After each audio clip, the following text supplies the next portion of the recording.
So I'm Detective Wesley Skinner. I'm a narcotics investigator and canine handler. Work for the city of Richland.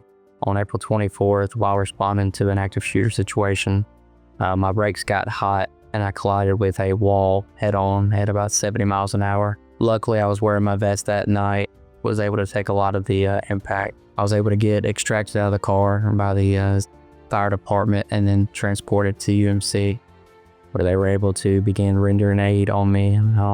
I suffered an open ankle fracture, a broken tibia, a shattered knee, as well as a broke pelvis, along with a L3 lumbar spine injury and several broken ribs. Before I collided with that wall, I had several seconds to think about life. I had several seconds to think about what I was going to do. Due to my brakes being hot, it was the initial panic set in of, what am I about to do? Am I about to go left into a ditch that's very deep and flip over? Am I going to turn right into a, concrete culvert?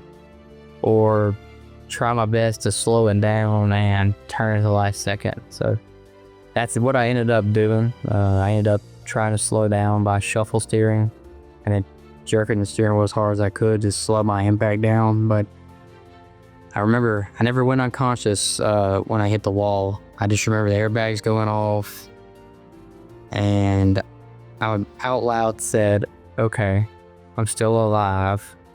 And I looked around to see, okay, I still have feeling in a lot of parts of my body. And then that's when I noticed my leg. And as soon as I noticed my leg, I was like, okay, I'm in bad shape. My work phone luckily started flashing. The iPhone has this, thing now where if you're in a car wreck, it will say car crash or wreck detected. And it said, do you want to call 911? And I said yes. So luckily I was able to call 911 through that and let them know that I was involved in a car wreck. And it took a minute or so for them to get there, which felt like a lifetime.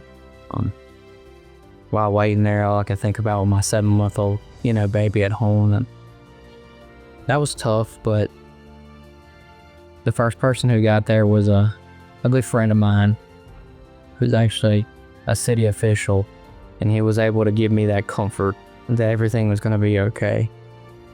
And that meant a lot, because I knew I was in bad shape just by looking at my leg, but I knew that everything was going to be okay because, he was there.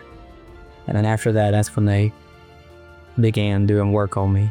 But I just remember the entire time, thinking in my head, I'm alive, but this is about to be a long road ahead of me. I could tell that my hip was out of place. I could tell my leg was broke. I knew that I had a long road of recovery ahead of me.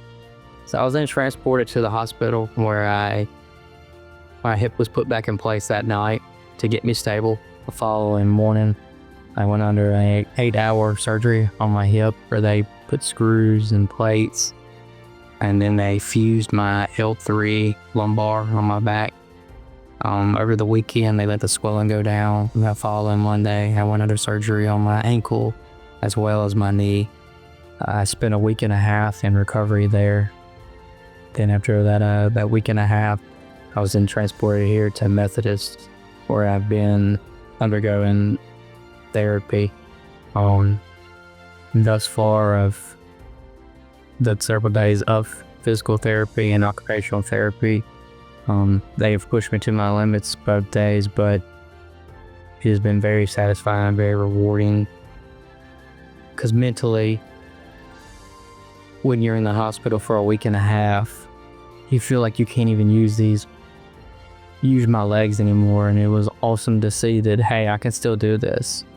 And it's awesome to have the support that I've had here thus far, and the atmosphere and the vibes that it's made me a lot more comfortable. That got me now to where I could move my leg and I'm pretty independent on my own. And it's pretty good being that I haven't been here that long. I look forward to the therapy as well as the occupational therapy that I've received. is beneficial to me at my house where I'll be going after this.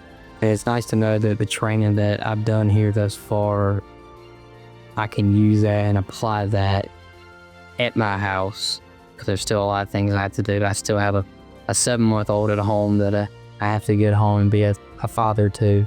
So it's just nice. And it gives me a reassurance, and it really helps me sleep at night, knowing that, hey, I can still do this. And they motivate me to keep going, to keep pushing me to those limits that a couple of days ago, if you would have asked me, I said, I can't do that.